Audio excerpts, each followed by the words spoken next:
মুখপাত্ৰ। Medical camp কৰিছিল অসমৰ বিভিন্ন জায়গা প্ৰত্যেক সমষ্টিতে আমি মেডিকেল ক্যাম্প কৰিছিল গোটেই অসমত এটা মহামাৰী ৰূপত আৰম্ভ হৈছে সিপি সেৰিবেল পালসি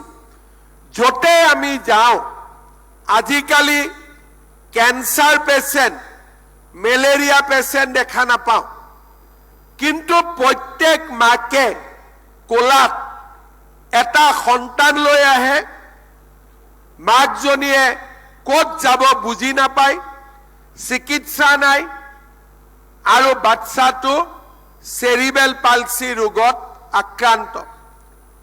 এই সেৰিবেল পালসি আজি কিয় হৈছে ডেলিভাৰীৰ সময়ত কৰবাত নহয় কৰবাত আমি কৰা ভুলৰ কাৰণে আজি অসমত হাজাৰ হাজাৰ লৰা ছোৱালী সেৰিবেল পালসি ৰোগত আক্ৰান্ত হৈছে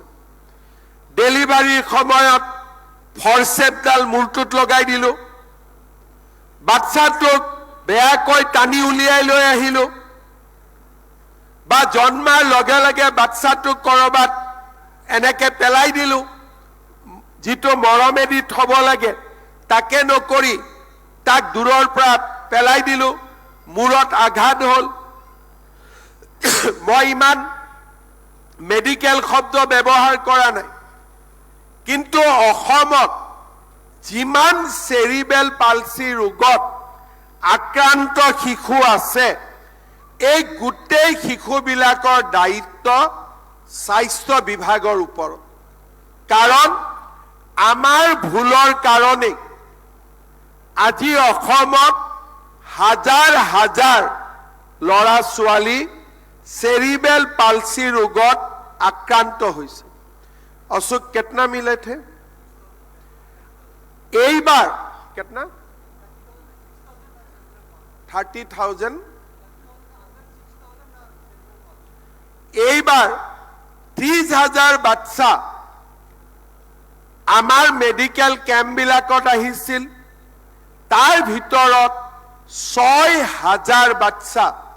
সেৰিবেল পালসি ৰোগত আক্ৰান্ত আজি আপোনালোকে চিন্তা কৰক এই লৰা ছোৱালী বিলাক মাক দেউতাকে যদি মাক আৰু দেউতাকৰ যদি কিবা কাৰণত দুৰ্ঘটনা হয় মৃত্যু হয় এই বাচ্চাবিলাকক কোনে চাব আৰু ইহঁতৰ যেতিয়া বয়স বাঢ়িব